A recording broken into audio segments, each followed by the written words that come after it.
بسم الله الرحمن الرحيم. إن الحمد لله نحمده ونستعينه ونستغفره ونؤمن به ونتوكل عليه ونعوذ بالله من شرور أنفسنا وسيئات أعمالنا. من يهده الله فلا مضل له ومن يضلل فلا هادي له، وأشهد أن لا إله إلا الله وحده لا شريك له، وأشهد أن محمدا عبده ورسوله. أما بعد، فإن خير الحديث كتاب الله، وخير الهدي هدي محمد صلى الله عليه وسلم، وشر الأمور محدثاتها، وكل محدثة بدعة، وكل بدعة ضلالة، وكل ضلالة في النار. بزرگوں اور ساتھیوں،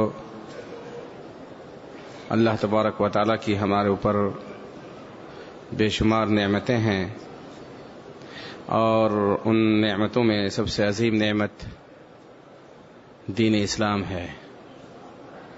اللہ تبارک و تعالیٰ نے ہمیں اس عظیم نعمت سے نوازا ہے، ہمیں مسلمان بنایا ہے، ہمیں ہمارے نبی صلی اللہ علیہ وسلم کی امتی بنایا ہے، ہمیں اللہ تبارک و تعالیٰ نے قرآن کریم سے نوازا، اور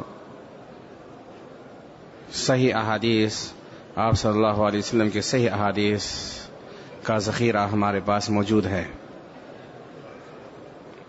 آپ صلی اللہ علیہ وسلم نبی بننے کے بعد 23 سال تک اس دنیا میں رہے، مکے میں 13 سال اور مدینے میں 10 سال. آپ صلی اللہ علیہ وسلم نے ایک ہی حج کیا، اور وہ آپ کا آخری حج تھا. آپ صلی اللہ علیہ وسلم میدان عرفات میں تھے، آپ پر قرآن کریم کی آیت نازل ہوئی، الیوم اکملت لکم دینکم واتممت علیکم نعمتی ورضیت لکم الاسلام دینا. اللہ تبارک و تعالیٰ نے آپ پر نبی کا نبوت کا سلسلہ، رسالت کا سلسلہ ختم کر دیا ہے. قیامت تک کوئی نبی آنے والے نہیں ہے، اور جب تک امت مسلمہ، آپ صلی اللہ علیہ وسلم کی امت کتاب اللہ، سنت رسول اللہ پر گامزن رہے گی، مضبوطی سے یہ امت ان دو چیزوں کو پکڑی رہے گی، کبھی گمراہ نہیں ہوگی. آپ صلی اللہ علیہ وسلم نے یہ بھی بتایا کہ میری امت کے لوگ بہت سارے فرقوں میں، تقریباً 73 فرقے میں بٹ جائیں گے. آپ نے یہ بھی فرمایا کہ 73 فرقے میں بٹنے کے بعد بٹ جائیں گے، اور ان میں ایک ہی فرقہ ہوگا جو ناجی اور کامیاب فرقہ ہوگا، باقی سب ناکام فرقے ہوں گے. صحابہ کرام رضی اللہ عنہم اجمعین کے پوچھے جانے پر کہ وہ ناجیہ فرقہ، وہ کامیاب فرقہ کون سا ہے، آپ نے کہا تھا کہ آج جس چیز پر میں ہوں، آج ما انا علیہ اليوم و اصحابی، آج میں جس چیز پر ہوں، جو اس چیز پر رہے گا وہی کامیاب فرقہ ہوگا. میں جس چیز پر ہوں، میرے صحابہ اکرام جس چیز پر ہیں، جو اس چیز پر ہوں گے وہ کامیاب ہوں گے، جو ان دو چیزوں پر نہیں ہوں گے وہ کامیاب نہیں ہوں گے. اللہ کے رسول صلی اللہ علیہ وسلم نے وصیت فرمائی ہے کہ ترکت فیکم امرین لن تضلوا ما تمسکتم بہما کتاب اللہ و سنتی، تمہارے درمیان دو چیزیں چھوڑ کر جا رہا ہوں، جب تک تم ان دو چیزوں کو مضبوطی سے تھامے رہو گے کبھی گمراہ نہیں ہوگے. ایک اللہ تبارک و تعالیٰ کی کتاب جسے ہم قرآن کریم کے نام سے جانتے ہیں، اور ایک اللہ کے رسول صلی اللہ علیہ وسلم کی سنت جسے ہم حدیث کے نام سے جانتے ہیں. یہ اللہ کے رسول صلی اللہ علیہ وسلم کا فرمان ہے، آپ کی وصیت ہے، اور یہی دین ہے، یہی دین ہے. چونکہ آپ صلی اللہ علیہ وسلم کے بعد انبیاء کرام کا سلسلہ بند ہو چکا ہے، اللہ تعالیٰ نے علماء کرام کو نبیوں کا وارث بنایا ہے. العلماء ورثۃ الانبیاء، کہ علماء وہ علماء جو دین کی سمجھ بوجھ رکھتے ہیں، شریعت کو جانتے ہیں، جنہیں اہل الذکر کہا گیا ہے، ان کو اللہ تبارک و تعالیٰ نے انبیاء کرام کا وارث بنایا ہے. یہ علماء کرام کتاب اللہ، سنت رسول اللہ کو پھیلائیں گے. کتاب اللہ میں جو بات ہوں گی، سنت رسول صلی اللہ علیہ وسلم میں جو مسائل ہوں گے، یہ علماء کرام، علماء امت ان چیزوں کو لوگوں تک پہنچائیں گے. کسی بھی عالم کے لیے جائز نہیں کہ کتاب اللہ سنت رسول اللہ کی موجودگی میں اجتہاد کرے. کوئی مسئلہ کتاب اللہ سنت رسول اللہ میں ہے پھر کسی بھی عالم کے لیے یہ جائز اور درست نہیں ہے، چاہے وہ کتنا ہی بڑا آدمی ہو. کسی بھی انسان، کسی بھی مسلمان، کسی بھی عالم کے لیے جائز نہیں ہے کہ کتاب اللہ سنت رسول اللہ میں دلیل مل جانے کے بعد، صحیح دلیل مل جانے کے بعد پھر وہ اپنی بات پر اڑے رہے یا اپنی بات کو مقدم کرے یا کسی امام کی بات کی مقدم کرے. یہ سب کچھ اصول ہیں اور ہمارے علماء کرام نے، صحابہ کرام کے رضی اللہ عنہم اجمعین کے زمانے سے لے کر آج تک اور قیامت تک علماء کرام ہوں گے جن کے ذریعے اللہ تبارک و تعالی اس دین کی حفاظت فرمائے گا. قیامت تک یہ دین محفوظ رہے گا. اللہ تبارک تعالیٰ نے فرمایا انا نحن نزلنا الذکر وانا له لحافظون، ہم نے ذکر کو نازل کیا اور ہم ہی اس کی حفاظت کرنے والے ہیں. اللہ تبارک و تعالیٰ نے مسلمانوں کو حکم دیا ہے کہ مسلمان بھائی بھائی بن کر کے رہے. واعتصموا بحبل اللہ جميعا ولا تفرقوا، اللہ تعالیٰ کی رسی کو مضبوطی سے تھام لو اور آپس میں اختلاف نہ کرو. اللہ تبارک و تعالیٰ نے یہ فرما دیا کہ المسلم اخو المسلم، کہ ایک مسلمان اپنے دوسرے مسلمان کا بھائی ہے، اس کو گالی نہیں دیتا، اس پر ظلم نہیں کرتا، اس کو مارتا نہیں، اس کی خیانت نہیں کرتا، اس کے ساتھ حسد نہیں کرتا، اس کے ساتھ بغض نہیں کرتا. یہ کچھ اصول ہیں میرے بھائیوں، ایک مسلمان کو ان اصول پر چلنا چاہیے. اور جو کتاب و سنت سے ہٹے گا، جو کتاب اللہ سنت رسول اللہ سے ہٹ جائے گا، جو کتاب اللہ سنت رسول اللہ کو مقدم نہیں مانے گا ہر چیز پر، وہ آدمی گمراہ ہے. جس نے قرآن کا انکار کیا وہ کافر ہے، جس نے سنت کا انکار کیا وہ کافر ہے. انکار، جس نے قرآن کا انکار کیا وہ کافر ہے، جس نے سنت کا انکار کیا وہ کافر ہے، جس نے حدیث کا انکار کیا وہ کافر ہے. اگر کسی کا یہ عقیدہ ہو کہ اس شریعت کے علاوہ بھی کوئی ایسی چیز ہے، کچھ ایسے لوگ ہیں جن کی بات مانی جائے گی شریعت کے علاوہ، قرآن اور سنت کے علاوہ، دین اسلام کے علاوہ کچھ ایسے لوگ بھی ہیں جن کی بات مانی جائے گی، جن کی بات قول فیصل ہے، وہ آدمی گمراہ ہے. ہمارے علماء کرام، صحابہ کرام رضی اللہ عنہم اجمعین کے زمانے سے لے کر آج تک اس دین کی خدمت میں لگے ہوئے ہیں. صحابہ کرام، پھر تابعین، ائمہ کرام، محدثین، فقہاء، مجتہدین، اور آج تک. اور ہمیں اللہ تعالیٰ نے حکم دیا ہے کہ فاسألوا اہل الذکر ان کنتم لا تعلمون، اہل ذکر سے پوچھو اگر تم نہیں جانتے ہو. علماء کرام سے پوچھو اگر تم نہیں جانتے ہو. یہ کچھ اصول ہیں، بنیادی اصول ہیں. ایک مسلمان کو چاہیے، اجمالی اصول ہیں، ایک مسلمان کو چاہیے کہ ان اصول کا پاس و لحاظ کرے. اور ایک اہم چیز جس کی طرف میں نشاندہی کرنا چاہتا ہوں میرے بھائیوں، یہ دین ہے، کوئی اکھاڑا نہیں ہے، یہ شریعت ہے. اس پر ہم عمل کرتے ہیں اللہ تعالیٰ کی جنت حاصل کرنے کے لیے، جہنم سے بچنے کے لیے، اللہ کی رضا کے لیے، اللہ کی خوشنودی کے لیے. اگر اس میں ہماری عاطفیت آ جائے، ہمارے جذبات آ جائے، ہماری عصبیت آ جائے سامنے، ہم فلاں کے ہیں، ہم فلاں کے ہیں، فلاں ہمارے ہیں، فلاں ہمارے ہیں، فلاں ہمارے نہیں ہیں، فلاں ہمارے نہیں ہیں، تو وہ آدمی گنہگار ہوگا. سب مسلمان بھائی بھائی ہیں، سب مسلمان بھائی بھائی ہیں. اللہ تعالیٰ نے تمام مسلمانوں کو ایک دیوار کے مانند بتایا ہے، ایک دیوار کے مانند بتایا ہے. میرے محترم بزرگوں، دوستو، اللہ کے حبیب جناب محمد رسول اللہ صلی اللہ علیہ وسلم 13 سال تک مدینے میں رہے، مکے میں رہے. آپ نے لوگوں کو ایک اہم چیز کی دعوت دی، اور عام طور پر آپ وہی دعوت دیتے رہے مکی زندگی میں، توحید کی دعوت، توحید، لا الہ الا اللہ کی دعوت. لا الہ الا اللہ کہو کامیاب ہو جاؤ گے، قولوا لا الہ الا اللہ تفلحوا. یہی آپ صلی اللہ 13 سال تک. اس کے علاوہ کچھ مسائل تھے، آخری وقت میں نماز فرض ہوئی اور کچھ اور عبادتیں تھی، لیکن اہم چیز توحید. قولوا لا الہ الا اللہ تفلحوا، لا الہ الا اللہ کہو کامیاب ہو جاؤ گے. آپ صلی اللہ علیہ وسلم جب مدینہ پہنچے یہاں آنے کے بعد آپ صلی اللہ علیہ وسلم کے اوپر یا آپ صلی اللہ علیہ وسلم پر اللہ تعالیٰ نے بہت سارے فرائض، واجبات، سنن اللہ تبارک و تعالیٰ نے، ارکان اسلام اللہ تبارک و تعالیٰ نے نازل فرمایا ہے۔ اللہ کے رسول صلی اللہ علیہ وسلم نے دین اسلام کو ہم تک پہنچا دیا ہے اچھی طرح۔ آپ نے کوئی خیانت نہیں کی، نعوذ باللہ من ذالک، آپ نے کوئی خیانت نہیں کی۔ میدان عرفات میں آپ نے لوگوں کو مخاطب کیا اور کہا کہ بتاؤ جو کچھ اللہ تعالیٰ نے میرے اوپر نازل فرمایا ہے کیا میں نے سب کچھ پہنچا نہیں دیا ہے؟ صحابہ کرام بھیک آواز ہو کر کہتے ہیں کہ ہاں اللہ کے رسول صلی اللہ علیہ وسلم آپ نے پہنچا دیا ہے۔ ایک مسلمان کا یہ عقیدہ ہونا چاہیے کہ جو کچھ اللہ تعالیٰ نے ہمارے نبی جناب محمد رسول اللہ صلی اللہ علیہ وسلم پر نازل فرمایا ہے، تبلیغ کے لیے اللہ کے رسول صلی اللہ علیہ وسلم نے تبلیغ کر دی ہے۔ آپ صلی اللہ علیہ وسلم نے جب صحابہ کرام کا جواب سنا، آپ نے کہا، اپنی انگلی کو آسمان کی طرف اٹھایا، کیونکہ اس کا رب، نبی کریم صلی اللہ علیہ وسلم کا رب، مسلمانوں کا رب کہاں ہے؟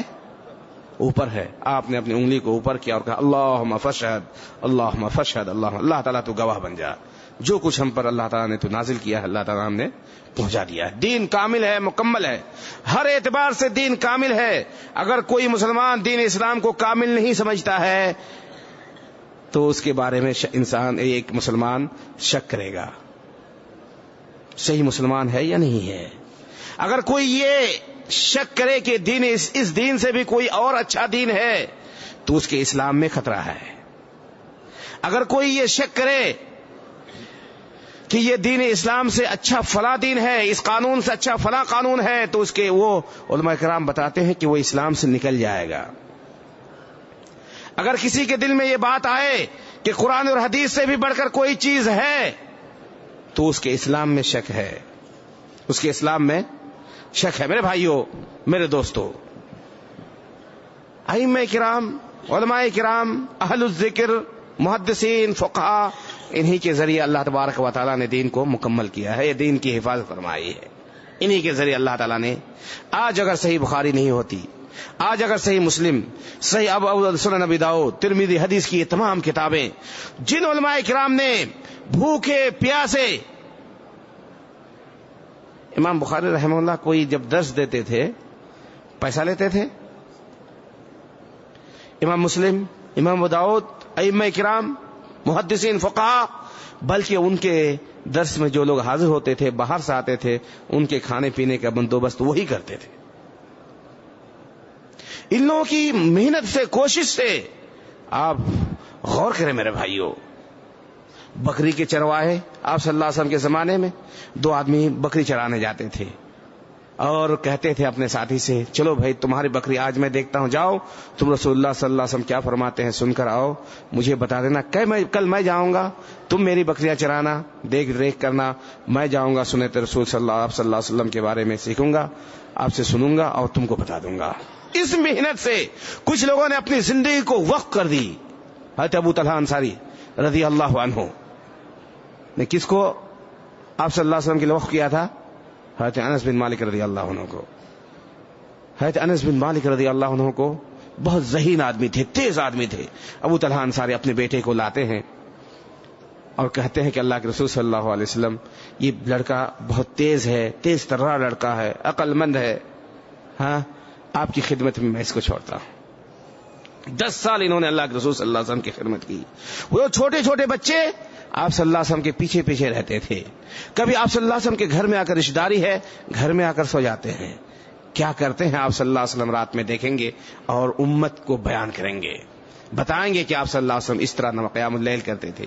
آپ کی پوری سنت، اللہ کے رسول صلی اللہ علیہ وسلم کی ہر سنت کو ہمارے صحابہ کرام نے محفوظ کر دیا ہے۔ صحابہ کرام کے بعد تابعین نے محفوظ کیا، تابعین کے بعد ائمہ اور محدثین نے محفوظ کیا، اور کھائے پیے بھوکے پیاسے ایک ایک حدیث حاصل کرنے کے لیے ایک مہینہ کا سفر کرتے تھے۔ اور اس حالات کو آپ سمجھیں، ائمہ کرام کے اس حالات کو سمجھیں۔ آج اتنی ساری سہولیات کے باوجود، حدیث کی ہر کتاب آپ کے سامنے ہے، اس کے باوجود ایک عالم آج ایک فتویٰ دیتا ہے، کل اسے معلوم ہوتا ہے کہ نہیں میرا فتویٰ اچھا نہیں تھا، کل دوسرا فتویٰ دے دیتا ہے، مجھ سے غلطی ہو گئی۔ انسان ہے، ناقص ہے، کامل صرف اللہ تعالیٰ کی ذات ہے۔ اور اس زمانے میں تو اس حدیث کی کتابوں کا کوئی تصور بھی نہیں تھا۔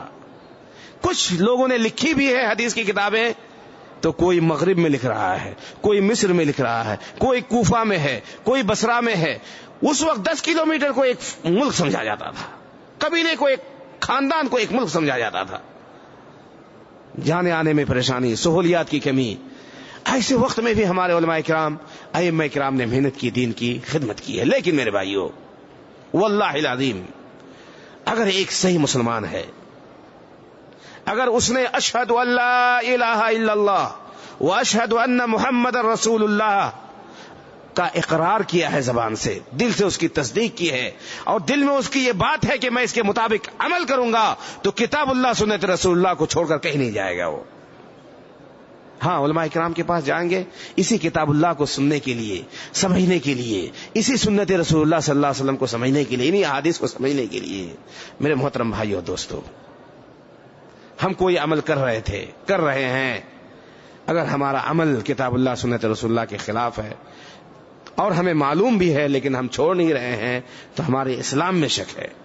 فلا وربک لا یؤمنون حتی یحکموک فیما شجر بینہم ثم لا یجدوا فی انفسہم حرجا مما قضیت ویسلموا تسلیما. آپ صلی اللہ علیہ وسلم کی بات ہر بات پر مقدم.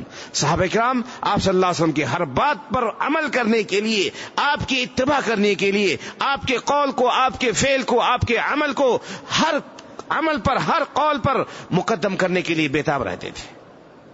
آپ فلاں کام کر رہے ہیں، ہم بھی کریں گے. آپ کو بتاؤں، آپ اللہ کے رسول صلی اللہ علیہ وسلم، صحابہ کرام آپ کی اتنے زیادہ شہدائی تھے، آپ کی اتباع کرتے تھے، آپ کی پیروی کرتے تھے کہ آپ صلی اللہ علیہ وسلم 100 وصال کیا کرتے. 100 وصال سمجھتے ہیں؟ یعنی آپ نے سحری کھائی، اور روزہ یہ ہے کہ طلوع فجر سے لے کر کے غروب شمس تک آپ کھانا پینا آپ چھوڑ دیں. اس کو کیا کہتے ہیں؟ صوم کہتے ہیں، اس کو روزہ کہتے ہیں. ایک ہوتا ہے وصال، نہیں اس وقت بھی آپ افطاری نہیں کر رہے ہیں. کیا کر رہے ہیں؟ ایک دن اور گزر جا رہا ہے، 2 دن اور گزر جا رہا ہے، اس کو کیا کہتے ہیں؟ 100 وصال کہتے ہیں. آپ صلی اللہ علیہ وسلم 100 وصال کیا کرتے تھے، لیکن آپ نے امت کو، صحابہ کرام کو اس سے روکا. صحابہ کرام کو اس سے روکا. روکنے کے باوجود صحابہ کرام نے 100 وصال کر لیا. کیا آپ صلی اللہ علیہ وسلم کرتے ہیں، میں کیوں نہ کروں؟ کہ آپ صلی اللہ علیہ وسلم کہنے پر مجبور ہو گئے، میرے بھائیوں میری طرح تم لوگ نہیں کر سکتے، میرا رب مجھے کھلاتا اور پلاتا ہے، تم لوگوں کو اس طرح یہ چیز حاصل نہیں ہوگی. میں کر لیتا ہوں، مجھے کرنے تو، یہ میرے لیے خاص ہے، تم لوگوں کے لیے نہیں ہے. رمضان کی حالت میں آپ سفر میں ہیں، اور معلوم ہے کہ مسافرین کے لیے اختیار ہے، چاہے روزہ رکھے یا قضا کر لے، بعد میں قضا کرے اس کو. آپ صلی اللہ علیہ وسلم نے صحابہ کرام کو حکم دیا کہ لوگوں افطار کر لو، روزہ توڑ دو، بعد میں اس کو پورا کر لینا. لوگ آپ کی طرف دیکھ رہے ہیں، آپ کیا کر رہے ہیں. کوئی یمن سے احرام باندھتا ہے حج کرنے کے لیے آپ صلی اللہ علیہ وسلم کے ساتھ، اور وہاں کہتا ہے کہ میں وہی حج کروں گا جو حج ہمارے رسول جناب محمد رسول. معلوم نہیں ہے، ٹیلی فون اور یہ جوال اور یہ سب تو کوئی چیز نہیں ہے. کوئی یمن سے ہے، کوئی یہاں سے ہے، کہتے اللہ تعالیٰ میں وہی احرام باندھ رہا ہوں، اسی احرام، اسی حج کی نیت کرتا ہوں جو حج ہمارے رسول صلی اللہ علیہ وسلم ادا کریں گے. یہ صحابہ کرام تھے میرے بھائیوں. اور اگر کتاب اللہ سنت رسول اللہ کی موجودگی میں ہم نے جان بوجھ کر یہ کہا کہ اگرچہ یہ قرآن ہے، اگرچہ یہ حدیث ہے، اگرچہ یہ مسئلہ ہے، لیکن ہم فلاں امام کو مانتے ہیں اس لیے ہمارے لیے یہ قرآن نہیں ہے، ہمارے لیے حدیث نہیں ہے، یہ صحیح مسئلہ ہمارے لیے نہیں ہے، تو وہ اپنے اسلام کے بارے میں سوچے کہ صحیح معنی میں میں مسلمان ہوں یا نہیں ہوں. بلکہ کیا ہونا چاہیے؟ میں کسی کے قول پر عمل کر رہا تھا، کسی کو دیکھا دیکھی عمل کر رہا تھا، رسول اللہ صلی اللہ علیہ وسلم کی بات آ گئی، اب کسی کی بات نہیں چلے گی. ابو بکر رضی اللہ عنہ فتوا دیتے ہیں دادی کے بارے، دادی کو کتنا حصہ ملے گا؟ ہاں، دادی کو کتنا حصہ ملے گا؟ آپ نے فتوا دیا. ایک بوڑھی عورت ناقص العقل اور پھر بھی بوڑھی عورت کھڑی ہوتی ہے کہ ابو بکر آپ نے جو فتوا دیا ہے وہ صحیح نہیں دیا ہے. رسول اللہ صلی اللہ علیہ وسلم نے دادی کو 6واں حصہ دیا ہے، آپ جو کہہ رہے ہیں وہ صحیح نہیں ہے. ابو بکر رضی اللہ عنہ کہہ سکتے تھے میری بات مانو، میں خلیفۃ المسلمین ہوں، میں سب سے زیادہ جانتا ہوں، تم سے زیادہ جانتا ہوں. لیکن ابو بکر رضی اللہ عنہ نے کیا کہا؟ ابو بکر رضی اللہ عنہ نے کیا کہا میرے بھائیوں؟ کہ اس عورت نے صحیح کہا اور میں غلط کہا ہوں. اس عورت نے صحیح کہا، میں صحیح نہیں کیا، میں نے صحیح نہیں کہا. میرے بھائیو، ہمارے ائمہ کرام رحمہم اللہ رحمتاً واسعہ، اللہ تعالیٰ ان کو کروٹ کروٹ جنت نصیب فرمائے. اللہ تعالیٰ ان سے ہمیں محبت کی توفیق عطا فرما. اللہ تعالیٰ ہمارے تمام ائمہ کرام سے، تمام علماء کرام سے، تمام قائدین سے، اللہ تعالیٰ جنہوں نے بھی دین کی مدد کی ہے، جو لوگ دین کو پھیلا رہے ہیں، اللہ تعالیٰ ان سے ہمیں مدد کرنے کی توفیق، اللہ تعالیٰ ہمیں ان سے محبت کرنے کی توفیق عطا فرما. ان کے لیے دعا کریں میرے بھائی. حقیقت میں ان لوگوں کی خدمت آپ دیکھیں، ہمارے علماء کرام کا آپ دنگ ہو جائیں گے. لیکن اتنی ساری محنت اپنی زندگی کو اسی شریعت کے مسائل کو جاننے کے لیے وقف کرنے کے باوجود آج ایک فتویٰ دیتے ہیں، کل ایک فتویٰ دیتے ہیں. کیا وہ کھلواڑ کر رہے تھے؟ نعوذ باللہ من ذالک. نہیں، آج انہوں نے فتویٰ دیا، کل معلوم ہوا کہ نہیں، میں کل جو فتویٰ دیا تھا وہ صحیح نہیں ہے، فوراً اس سے رجوع کرتے ہیں. اس شہر میں تھے، کچھ فتویٰ دے رہے، اس شہر میں جا کر کچھ فتویٰ دے رہے. نہیں میرے بھائیو، صرف اس لیے کہ پہلے ان کو یہی معلوم تھا، یہی سمجھتے تھے حق ہے، لیکن وہاں گئے اور علم کے اندر وسعت ہوئی. انسان ہے، انسان سمجھو میرے بھائی، انسان سمجھو. وہاں گئے، مصر گئے، وہاں جا کر دیکھ رہے ہیں علم اور زیادہ ہے، اور لوگوں کی کتابیں پڑھی اور یہ پڑھا وہ پڑھا، اپنے پورے قول کو انہوں نے چینج کر دیا، بدل دیا.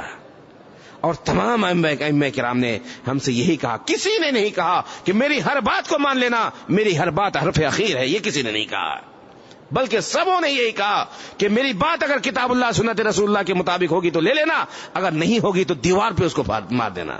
کسی نے کہا کہ صحیح حدیث مل جائے وہی میرا مذہب ہے، صحیح حدیث مل جائے میرا وہی مذہب ہے. امام مالک رحمہ اللہ یہی مدینے کے رہنے والے تھے. وہ کہتے ہیں کہ ہر انسان کی بات لی جائے گی اور چھوڑی جائے گی، سوائے یہ جو قبر والے ہیں محمد رسول اللہ صلی اللہ علیہ وسلم ہیں. میرے بھائیو، ہم نے کس کی گواہی دی ہے؟ دو شخصیت کی، دو ذات کی ہم نے گواہی دی ہے، اللہ تبارک و تعالیٰ کی، کہ اللہ کے علاوہ کوئی معبود حقیقی نہیں، اس کا کوئی شریک نہیں، وہ یکتا ہے. اللہ تبارک و تعالیٰ کا کوئی شریک نہیں. عبادت میں عبادت اسی کی ہوگی، رضا اسی کی، رضامندی کے لیے ہوگی، اللہ تعالیٰ کو خوش کرنے کے لیے، اللہ تبارک و تعالیٰ کے لیے ہوگی ہماری تمام عبادت. اور اس عبادت میں ہم نہ نبی کو شریک کریں گے، نہ ولی کو شریک کریں گے، کسی کو شریک نہیں کریں گے. نماز پڑھیں گے، نماز میں صرف اور صرف اللہ تعالیٰ کے لیے. روزہ رکھیں گے، صرف اور صرف اللہ تعالیٰ کے لیے. میں تو یہاں تک کہتا ہوں میرے بھائیوں، اب آپ لوگوں کو میری بات صحیح لگے گی یا نہیں، ہم درود بھی پڑھتے ہیں کس کے لیے؟ اللہ تعالیٰ کے لیے پڑھتے ہیں. ہم درود بھی پڑھتے ہیں تو کس کے لیے میرے بھائیوں؟ یہ ثواب کس سے امید رکھتے ہیں؟ اللہ تبارک تعالیٰ سے. اس لیے تو کہتے ہیں اللہم صلی علی محمد، اللہ تعالیٰ کو یاد کرتے ہیں. اس لیے ان تمام چیزوں کے جان لینے کے باوجود اگر ایک مسلمان یہ سوچتا ہے کہ نہیں فلاں مسئلہ فلاں کے لیے ہے، فلاں مسئلہ فلاں کے لیے ہے، فلاں مسئلہ فلاں کے لیے ہے، فلاں مسئلہ فلاں کے لیے ہے، میرے لیے نہیں، اس کے لیے نہیں، میں فلاں امام کو مانتا ہوں اس لیے میرے مسائل الگ ہیں، میں فلاں امام کو مانتے ہوں اس کے مسائل الگ ہیں. میرے بھائی، وہ آدمی گمراہ ہے. کبھی ہمارے ائمہ کرام نے ہمیں یہ نہیں سکھایا ہے، کبھی ہمارے ائمہ کرام نے ہمیں یہ نہیں سکھایا ہے کہ نہیں تمہارے لیے یہ مسئلہ ہے، تمہارے لیے یہ مسئلہ ہے. دین سب کے لیے ایک ہے، دین سب کے لیے ایک ہے. وَاعْتَصِمُوا بِحَبْلِ اللَّهِ جَمِيعًا. کبھی ایسا ہوا ہے کہ اللہ کے رسول صلی اللہ علیہ وسلم نے کہا ابو بکر تم فلاں فلاں مسئلے پر عمل کرو، عمر تم فلاں فلاں مسئلے پر، یہ ابو بکر کے لیے، یہ عمر کے لیے، یہ عثمان کے لیے، علی کے لیے؟ کبھی ایسا نہیں ہو سکتا ہے، نہ ہوگا. یہ اسلام سب کے لیے ہے، پڑھے لکھے لوگوں کے لیے بھی ہے اور جاہلوں کے لیے بھی ہے، سب کے لیے اسلام ہے، برابر برابر. جیسے اللہ کے رسول صلی اللہ علیہ وسلم نماز پڑھتے تھے اسی طرح ہم نماز پڑھیں گے. ایک جاہل بھی اسی طرح نماز پڑھے گا جس طرح اللہ کے رسول صلی اللہ علیہ وسلم نماز پڑھتے تھے. ایک عالم بھی اسی طرح نماز پڑھے گا جس طرح اللہ کے رسول صلی اللہ علیہ وسلم نماز پڑھتے تھے. ایک عورت بھی اسی طرح نماز پڑھے گی جس طرح ہمارے رسول جناب محمد رسول اللہ صلی اللہ علیہ وسلم نماز پڑھتے ہیں. کوئی فرق نہیں. ہاں، جہاں آپ نے فرق بتا دیا وہاں فرق کریں گے، جہاں فرق بتا دیا آپ نے وہاں فرق کریں گے. چھوٹا بچہ ہے، لڑکا ہے، آپ کے گود میں ہے، پیشاب کر دیا، کپڑے میں لگ گیا، چھینٹا مار دی، یہ پاک ہے. لیکن اسی جگہ ایک لڑکی اگر آپ کے گود میں پیشاب کر دیتی ہے تو اس کو دھلنا ہے. کیوں؟ اس لیے کہ ہمارے رسول جناب محمد رسول اللہ صلی اللہ علیہ وسلم نے ہمیں یہی بتایا ہے. اگر آپ صلی اللہ علیہ وسلم یہ نہیں بتاتے تو جس طرح ایک بچے کے پیشاب کو ہم چھڑک دیتے ہیں پاک ہو جاتا، اسی طرح ہم بچی کے پیشاب پہ بھی چھینٹا مار دیتے پاک ہو جاتا. لیکن نہیں، رسول اللہ صلی اللہ علیہ وسلم نے فرق بتایا ہے. رسول اللہ صلی اللہ علیہ وسلم نے فرق بتا دیا ہے. میرے بھائیوں، ایک مسلمان جس نے اللہ تعالیٰ کی گواہی دے دی اور اللہ کے رسول صلی اللہ علیہ وسلم کو اپنا رسول مان لیا، اپنا نبی مان لیا اور کہہ دیا اشہد ان محمد رسول اللہ. کسی اور کا کلمہ پڑھتے ہو میرے بھائیوں؟ ہاں، یہ ہمارے ائمہ کرام، یہ ہمارے مجتہدین، یہ ہمارے فقہاء رحمہم اللہ رحمتا واسعہ، یہ لوگ کسی اور کا کلمہ پڑھتے تھے؟ ہاں، کسی کا نہیں. اور کبھی بھی قلت اور کثرت کی بات نہ کریں، کبھی بھی سواد اعظم کی بات نہ کریں. بات کریں کتاب اللہ کی، بات کریں سنت رسول اللہ صلی اللہ علیہ وسلم کی. کسی بھی عالم کی بات کتاب اللہ سنت رسول اللہ پر تولی جائے گی. کوئی بھی ہو ان کی بات کتاب اللہ سنت رسول اللہ پر تولی جائے گی. اگر ان کی بات کتاب اللہ سنت رسول اللہ کے مطابق ہے تو لی جائے گی، نہیں ہے تو نہیں لی جائے گی. اتنے سارے اختلافات کے باوجود ایک مسلمان کس طرح سوال کرتا ہے کہ کیا چاروں امام کے درمیان کوئی اختلاف ہے؟ ہاں، یہ سوال آپ کر رہے ہیں میرے بھائی. اللہ تعالیٰ نے آپ کو عقل دیا، فہم دیا. اتنے سارے اختلافات کے باوجود آپ کہتے ہیں کیا ان کے درمیان کوئی اختلاف ہے؟ کیسے کہتے ہیں میرے بھائی؟ میں تو نہیں سمجھتا ہوں. بلکہ ہمارے بعض لوگوں نے یہاں تک ہمارے علماء کرام سے استفتاء فتویٰ پوچھا ہے، میں فلاں مسلک کا رہنے ماننے والا ہوں اور فلاں مسلک، دوسرا ایک آدمی ہے دوسرے مسلک کو مانتا ہے، میں اس کو اپنی لڑکی دے سکتا ہوں کہ نہیں؟ کیونکہ مسلک ہمارا کیا ہے؟ فرق ہے دونوں میں. ہاں، دونوں کے مسلک میں فرق ہے. اگر سب ایک ہی ہے تو مسلک میں تقسیم ہونے کی کیا ضرورت تھی میرے بھائیوں؟ جبکہ آپ کو بتاؤں، آج سے کچھ سال پہلے مکہ مکرمہ میں کتنے مسلح لگے ہوئے تھے؟ 4 مسلح لگے. فرق جب کچھ نہیں ہے، سب کا جب ایک ہی ہے تو 4 مسلح کیوں بنا؟ صحابہ کرام کے زمانے میں 4 مسلح تھے، ائمہ کرام کے زمانے میں 4 مسلح تھے میرے بھائیوں. اتنے سارے اختلافات کے باوجود آپ کہتے ہیں کوئی فرق نہیں ہے. بہت زیادہ فرق ہے، اور یہ فرق طبیعی چیز ہے. ایک ساتھ رہنے کی وجہ سے یہ سب ہوتا ہے. لیکن ایک مسلمان وہی مسلمان ہے، وہی صحیح مسلمان ہے، وہی موحد مسلمان ہے جو کتاب اللہ سنت رسول اللہ کو سینے سے لگا لیتا ہے. اور کوئی یہ نہیں کہتا کہ تم اجماع کو نہ مانو، کوئی نہیں کہتا کہ تم قیاس کو نہ مانو. کون کہتا میرے بھائیوں؟ کون کہتا قیاس کو نہ مانو؟ لیکن اگر کتاب اللہ میں کوئی مسئلہ آ جائے اور ایک آدمی قیاس کرے گا، کتاب اللہ کے مسئلے کو آپ غلط کہیں گے؟ اس پر رکھیں گے، تولیں گے نہ. اسی لیے علماء کرام کا یہ عقیدہ ہے، علماء کرام کا یہ اصول ہے کہ لا اجتہاد مع النص. نص موجود ہے، قرآن کی آیت موجود ہے، حدیث موجود ہے، وہاں کسی کا اجتہاد نہیں چلے گا. اجتہاد کس میں؟ ان مسائل میں چلے گا جن مسائل میں وقتی طور پر ہمیں قرآن اور حدیث کا کوئی حکم نہیں مل رہا ہے، وقتی طور پر. لیکن اگر صحیح طور پر ہمارے علماء کرام غور کریں اور کر رہے ہیں، ان کا حل نکل جاتا ہے. آج بڑی بڑی کمیٹیاں بنائی جاتی ہے، جمعیات بنائی جاتی ہیں، سوسائٹیاں بنائی جاتی ہیں. کیوں؟ حق تک پہنچنے کے لیے. اور الحمدللہ امت اس وقت قریب آ رہی ہے. ایک وقت ایسا تھا سب دور دور، سب اپنے اپنے میں مست ہیں. نہیں، الحمدللہ الحمدللہ ثم الحمدللہ آج علماء کرام ان چیزوں کو سمجھ رہے ہیں، ہمارے عوام ان چیزوں کو سمجھ رہے ہیں کہ ہم مسلمان ہیں، ہم قرآن حدیث والے مسلمان ہیں. قرآن ہم پڑھتے ہیں اس پر عمل کرنے کے لیے، حدیث ہم پڑھتے ہیں عمل کرنے کے لیے، صرف تبرک کرنے کے لیے نہیں کہ ہم نے تبرک کر لیا ہے. تبرک اپنی جگہ پہ ہے، لیکن اہم چیز کیا ہے میرے بھائیوں؟ قرآن ہم پڑھتے ہیں ہمیں ثواب ملے گا، لیکن اہم چیز جس کو اللہ تعالیٰ نے قرآن کو جس مقصد سے نازل فرمایا ہے وہ ہے کیا؟ ہدایت کے لیے، رہنمائی حاصل کرنے کے لیے، مسئلے مسائل اخذ کرنے کے لیے، اپنی زندگی اس کے مطابق گزارنے کے لیے. اللہ تعالیٰ سے دعا ہے کہ اللہ تعالیٰ تو ہمیں صحیح مسلمان بنا دے. اللہ تعالیٰ ہمیں اس اسلام کو فالو کرنے کی توفیق عطا فرما جس اسلام کو لے کر ہمارے رسول صلی اللہ علیہ وسلم آئے تھے، جس کے بارے میں تم نے کہا وَمَن يَبْتَغِ غَيْرَ الْإِسْلَامِ دِينًا فَلَن يُقْبَلَ مِنْهُ. اللہ تعالیٰ وہ اسلام ہمیں قبول کرنے کی توفیق عطا فرما دے جس اسلام کے بارے میں تم نے کہا الْيَوْمَ أَكْمَلْتُ لَكُمْ دِينَكُمْ وَأَتْمَمْتُ عَلَيْكُمْ نِعْمَتِي وَرَضِيتُ لَكُمُ الْإِسْلَامَ دِينًا.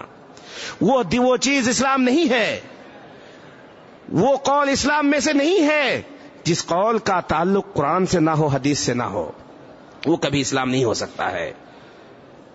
جس کام کو اللہ کے رسول صلی اللہ علیہ وسلم نے نہیں کیا، جس کام کو صحابہ کرام نے نہیں کیا، وہ اسلام میں سے نہیں ہے. وہ اگر اسلام ہے تو دوسرا اسلام ہے، یہ والا اسلام نہیں ہے.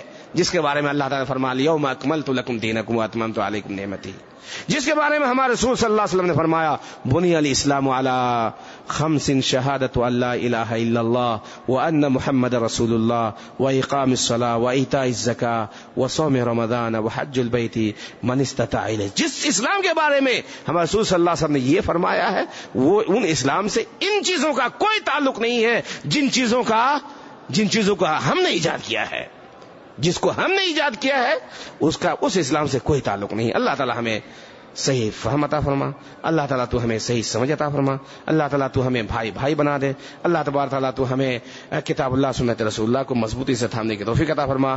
اقول قولی ھذا واستغفر اللہ لی ولکم ولسائر المسلمین فاستغفروا انہ ھو الغفور الرحیم۔ جیسا کہ شراب اور نشہ اسلام میں حرام ہے، سگریٹ کے بارے میں بتائیں کیا یہ بھی حرام ہے؟ میرے بھائی صحیح بات یہی ہے، صحیح بات اور راجح بات یہی ہے، اگرچہ بعض علماء کرام مکروہ کہتے ہیں لیکن قرآن حدیث کو سامنے رکھ کر کے، ان کے آیات اور احادیث کو سامنے رکھ کر کے علماء کرام ادھر گئے ہیں کہ حرام ہے انہیں کی بات زیادہ اچھی لگتی ہے۔ قتل النفس ہے اس میں، کتنے لوگ سگریٹ وغیرہ سگریٹ نوشی کے بعد ان کو فلاں بیماری ہو جاتی، سبب صرف ڈاکٹر یہ بتا فلاں سگریٹ کی وجہ سے۔ اللہ تعالیٰ نے طیبات پاکیزہ چیزوں کو حلال کیا، احل اللہ طیبات کو حلال کیا ہے اور خبائث کو اللہ تعالیٰ نے حرام کرا دیا ہے۔ اس کو طیبات میں سے کہیں گے؟ اس کے اندر افطار ہے، ذہن کے اندر فطور پیدا ہو جاتا ہے۔ ایک صحیح آدمی جو کبھی یہ کھایا پیا نہیں اس کو کھلا پلا دیجئے، دیکھیے اس کی حالت کیا ہو جاتی ہے۔ اس لیے وہ علماء کرام جو کہتے ہیں حرام ہے ان کی بات زیادہ راجح ہے۔ اور میرے بھائی آپ پسند کریں گے آپ کا بیٹا سگریٹ پیے؟ آپ پسند کریں گے آپ کا بیٹا تمباکو کھائے؟ آپ پسند کریں گے؟ اگر پسند نہیں کرتے ہیں اپنے بیٹے کے لیے تو امت کے لیے بھی آپ پسند نہ کیجیے، جو اپنے لیے آپ پسند کرتے ہیں وہ اپنے دوسرے مسلمان بھائی کے لیے بھی آپ پسند کیجیے۔ اس لیے اس سے بچنا بہتر ہے۔ کیا غیر ملک سے عمرہ یا حج 73 فرقے میں سے ایک حق پر ہوگا؟ تو کیا شیعہ اس کے بعد کیا ہے؟ سنی، بریلی، اہل حدیث وغیرہ سب مسلمان ہیں، اس میں کوئی شک نہیں۔ جو اشہد ان لا الہ الا اللہ و اشہد ان محمد رسول اللہ کا اقرار کرے گا، دل سے اس کی تصدیق کرے گا، اس کے مطابق عمل کرے گا، وہ مسلمان ہے، وہ مسلمان۔ اب اگر کوئی کچھ اعمال کرتا ہے جو اسلام کے منافی ہیں تو پھر وہ کافر ہو جائے گا، مسلمان ہونے کے بعد پھر وہ کافر ہو جائے گا، اس کو مرتد کہتے ہیں۔ اللہ کے رسول صلی اللہ علیہ وسلم کو کوئی گالی دے دے اسلام لانے کے بعد کافر ہو گیا، قرآن کو گالی دے دے کافر ہو، سنت کا انکار کر دے کافر ہے، دین کو برا بھلا کہے کافر ہے، دین کو پسند نہ کرے کافر ہے۔ سمجھے کوئی کہ نہیں کوئی اور چیز ہے جو ہمیں قرآن اور حدیث سے بھی وہ چیز اچھی ہے، کوئی اور ہے جس کی بات جو نبی پر بھی خروج کر سکتا ہے، جن کی بات نبی سے بھی اچھی ہے۔ یہ سب اگر ہم کہتے ہیں، اگر کوئی صحابہ کرام کو گالی دے دیتا ہے، صحابہ کرام جس کو اللہ تعالیٰ نے کہا رضی اللہ عنہم اجمعین، رضی اللہ عنہ ورضوا عنہ، تو وہ بھی کافر ہے۔ اگر کوئی ہے تو عائشہ رضی اللہ عنہ صحابیات پر امہات المومنین کو گالی دے، امہات المومنین پر زنا کا تہمت لگائے، تو وہ سب کے سب کافر ہے۔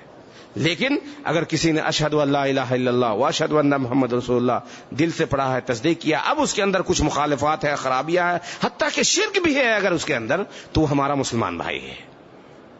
لیکن ہمارا کام کیا ہے؟ ان کو اس کی اصلاح کرنا، ان کو بتانا۔ میرے بھائی بہت سارے لوگ ہیں سمجھتے ہی نہیں، جانتے ہی نہیں، کچھ نہیں جانتے ہیں، اب اس کو آپ کافر کہہ کر کے اسلام سے نکال دیں گے۔ آپ کا کام ہے ان تک دعوت پہنچانا، صحیح بات کہنا، اچھے انداز میں، پیار سے، محبت سے۔ کیا غیر ملک سے عمرہ یا حج کرنے والوں پر مدینہ آنا واجب ہے؟ بالکل واجب نہیں ہے، نہ واجب ہے نہ سنت ہے، کچھ نہیں ہے۔ حج اور عمرے سے مدینے کا کوئی تعلق نہیں، البتہ اگر آپ مدینہ آتے ہیں، مسجد رسول صلی اللہ علیہ وسلم کی نیت سے آئیں، یہاں نماز پڑھیں، ایک فاضل اور افضل جگہ ہے، مقدس سرزمین ہے، یہاں ہمارے اسلاف آتے تھے، ہمیں بھی آنا چاہیے، مسجد میں نماز پڑھنی چاہیے، لیکن حج اور عمرے سے اس کا کوئی تعلق نہیں ہے۔ بہت سارے لوگ مکے سے حج کرنے عمرہ کرنے کے بعد چلے جاتے ہیں، اور کوئی اگر واجب ہے تو کون سے عمل کرنا واجب نہیں ہے میرے بھائی، لیکن آپ یہاں آتے ہیں، مسجد رسول میں نماز پڑھیں، یہ جو ریاض الجنہ ہے وہاں آپ جائیں، قبر رسول صلی اللہ علیہ وسلم پر سلام پڑھنے کے لیے جائیں، بقی میں جائیں، مسجد قباء میں 2 رکعت نماز پڑھیں، ایک عمرے کا آپ کو ثواب ملے گا، اور زیادہ سے زیادہ مسجد رسول صلی اللہ علیہ وسلم سے فائدہ اٹھانے کی کوشش کریں۔ میں نماز کے دوران میں ہوتا ہوں اور میرا خیال کسی دوسری طرف چلا جاتا ہے، نماز ہو گئی. یہ صرف آپ کا مسئلہ نہیں ہے میرے بھائی. اللہ تعالی ہم تمام لوگوں کی اصلاح فرمائے. سبوں کی وہ یہ کیا کہتے ہیں، اکثر لوگوں کا ذہن ادھر ادھر چلا جاتا ہے. اس لیے اور شیطان چونکہ لگا ہوا ہے، اور شیطان پر سب سے زیادہ گرا یہی گزرتا ہے کہ ایک آدمی یہ نماز پڑھتا ہے. نماز ایک جامع عبادت ہے میرے بھائی، جامع عبادت ہے. اس لیے آپ کوشش کریں، دھیان دیں، اور جو دعائیں مسنون دعائیں ثابت ہے اس کو اہتمام کے ساتھ پڑھیں، اور اپنا تعلق اللہ تعالیٰ سے جوڑیں، خوب جوڑیں. انشاءاللہ اگر آپ اس کو بار بار کرتے ہیں تو وہ شیطانی وسوسہ، شیطان نامراد ہو کر واپس چلا جائے گا. کوئی وظیفہ وغیرہ میرے ان کے مطابق میں نہیں جانتا ہوں. اور سب سے یہ ہے کہ آپ جو نماز جس طرح اللہ تعالیٰ نے فرض کیا ہے، اس کے ارکان، اس کے واجبات، مستحبات، سنتوں کے ساتھ ان کی دعائیں اگر ہم پڑھتے ہیں تو انشاءاللہ. آپ نے کل کہا تھا کہ میں نہ مقلد ہوں نہ میں غیر مقلد ہوں، قرآن حدیث پر عمل کرنے والا صحیح مسلمان. اور امام رحمہ اللہ نے جو صحیح بات کی ہے وہ صحیح بات کی ہے، وہ جو غلط وہ مانتا ہوں، اور جو غلط کی ہے وہ نہیں. آپ کسی بھی امام رحم اللہ کی غلط بات تو بتا دیں جو انہوں نے لکھی ہو یا بتائی ہو کہ میری بات میں مہربانی کر کے یہ واضح کریں. اور امام صاحب کے نزدیک 3 طلاق اور چار امام کے نزدیک 3 طلاق پر طلاق ہو جاتی ہے، بتا دیں. میں کسی نے سوال کیا تب میں نے یہ جواب دیا تھا کہ نہ میں مقلد ہوں نہ غیر مقلد ہوں، ہے کہ نہیں؟ کیا کہنا ضروری ہے کہ میں مقلد ہوں؟ کیا کہنا ضروری ہے کہ میرے کہنے کا مطلب یہ ہے کہ یہ کہنا ضروری نہیں ہے کہ میں مقلد ہوں میں غیر مقلد. ابو بکر رضی اللہ عنہ مقلد تھے؟ عمر فاروق، امام حنیفہ رحمہ اللہ، کیا کہیں گے ان کو؟ 2 تقسیم کیجیے آپ. امام حنیفہ رحمہ اللہ کو لے لیجیے، سب سے پہلے امام ہے، بڑے امام ہیں. امام مالک، امام ابو حنیفہ رحمہ اللہ کیا تھے؟ مقلد تھے غیر مقلد تھے؟ چلیے امام مالک رحمہ اللہ، امام ابو حنیفہ بہت بڑے تھے. ان سے پہلے تھوڑا سا اور جاتے ہیں، ان کے استاد کیا تھے؟ ابو حنیفہ رحمہ اللہ کے تو استاد رہے ہوں گے نا، ہیں؟ اس میں کوئی شک ہے؟ وہ ان کے جو اساتذہ تھے وہ لوگ کیا تھے؟ مقلد تھے غیر مقلد تھے؟ اس زمانے میں جو عام لوگ تھے، چھوڑیے اساتذہ اور علماء کو، جو عام لوگ تھے وہ کیا تھے میرے بھائیوں؟ آپ پڑھیے حجت اللہ البالغہ. کہتے ہیں یہ چکر چلا ہے تقلید غیر تقلید کا. یہ حجت اللہ البالغہ کن کی کتاب ہے؟ شاہ ولی اللہ محدث دہلوی، ہندوستان کے بہت بڑے عالم تھے اور بہت بڑے عالم. ان کی کتاب مشہور کتاب ہے جو ہندوستان کے اکثر مدارس میں کتاب پڑھائی جاتی ہے، حجت اللہ. پڑھیے 4 صدی ہجری میں. کتنے میں؟ 4 صدی ہجری میں یہ سب چکر شروع ہوا ہے. اور آپ اسی کو بالکل پکڑے ہوئے، جو نہیں کہے گا، جو مقلد کہے گا وہی مسلمان صحیح ہوگا، نہیں تو صحیح نہیں ہوگا. ہاں میرے بھائی، امام حنیفہ رحم اللہ کے اساتذہ کیا تھے؟ اس زمانے میں لوگ کیا تھے؟ امام حنیفہ رحم اللہ سے پہلے کیا تھے؟ امام حنیفہ رحم اللہ 150 ہجری میں پیدا ہوئے، انتقال فرمائے ہیں 150 ہجری میں انتقال فرمائے ہیں. ان سے پہلے کیا تھے لوگ؟ کس امام کو مانتے ہیں؟ مقلد تھے غیر مقلد تھے؟ اس لیے میرے بھائیو، ائمہ کرام کی باتوں کو پڑھو، ان کی کتابوں کو پڑھو. اگر ان کی باتیں قرآن حدیث کے مطابق ہے لے لو، نہیں ہے تو چھوڑ دو. انہوں نے کہا ہے کہ میری بات اگر قرآن حدیث کے خلاف، اس کو دیوار پہ مار دینا. میں نے کہا؟ کسی اور نے کہا؟ کس نے کہا؟ امام حنیفہ رحم اللہ. امام مالک امام احمد بن حنبل فرماتے ہیں ما احترام شدید لجمیع الانبیاء. تمام ائمہ کرام کے احترام کے. کوئی نہ کہے کہ پھر یہ لوگ ائمہ کو گالی دیتے ہیں، نعوذ باللہ. اچھی بات کہتے ہیں کہ ائمہ کرام سے محبت کرو، ان کی بات کو لو، ان کی کتابوں کو پڑھو، اور سب کچھ ہم کہتے ہیں. بعد میں جا کر کے سوال آ جائے گا کہ آپ لوگ امام حنیفہ کو گالی دیتے ہیں، نعوذ باللہ من ذالک. جھوٹ بولتے ہیں لوگ، سفید جھوٹ. جانتے ہیں نا سفید جھوٹ؟ سفید جھوٹ بولتے ہیں. کوئی آئیں گے کہیں گے ہندوستان پاکستان کے کوئی عالم کے بارے میں کہیں گے آپ فلاں عالم کو کیا کہتے ہیں؟ آپ نے کہا کچھ کہیں گے، آپ ضرور کہیں گے. کل ہو کر کہے گا کہ آپ یہ علماء پر کیوں بولتے ہیں، کلام کرتے ہیں. ہم لوگ کدھر جائیں؟ ہم لوگ صبر کرتے ہیں اور کچھ نہیں کر سکتے میرے بھائی. صبر کرتے ہیں اور اللہ تعالیٰ سے اس کا اجر و ثواب مانگتے ہیں، اور اللہ تعالیٰ سے میرے بھائی یہی دعا کرتے ہیں کہ اللہ تعالیٰ جو حق بات ہے، اللہ تعالیٰ تو ہمیں کہنے سننے اس پر عمل کرنے کی توفیق عطا فرما. اللہ تعالیٰ ہمارے اندر کوئی خرابی ہے، کمی ہے، تو اللہ تعالیٰ تو ہماری اصلاح فرما دے، تمام مسلمانوں کی اصلاح فرما دے. یہی ہم کہہ سکتے، اس سے زیادہ کیا کہہ سکتے ہیں؟ سب گنہگار ہیں. کون ہے ایسا آدمی جس نے گناہ نہیں کیا ہے؟ لیکن عمدن گناہ کرنا، عمدن شریعت کی بات غلط بتانا لوگوں کو، میں فلاں مسلک سے ہوں اس لیے کچھ بھی ہو جائے، یہ بات تو ان کی بات تو صحیح ہے، لیکن میں فلاں مسلک کو مانتا ہوں اس لیے میرا مسلک صحیح ہے، مجھے اسی مسلک کو ماننا ہے۔ اگر کوئی کہہ دیتا ہے تو پھر اس کے بارے میں تھوڑا شک ہو جاتا ہے کہ کیسا مسلمان ہے، کیا ہے، اشہد ان لا الہ الا اللہ اشہد ان محمد رسول اللہ صحیح سے پڑھا ہے کہ نہیں پڑھا ہے۔ اس لیے میرے بھائیو، میں نے کل یہ کہا تھا، کسی نے سوال کیا آپ مقلد ہیں غیر، میں نے کہا نہ میں مقلد نہ میں غیر مقلد، اللہ کے رسول صلی اللہ علیہ وسلم کے احادیث، اللہ کے کتاب اللہ اور سنت رسول اللہ کو مانتا ہوں، ائمہ کرام کی کتابوں کو پڑھتا ہوں، جو ان کی باتیں صحیح ہوتی ہے اس کو لیتا ہوں۔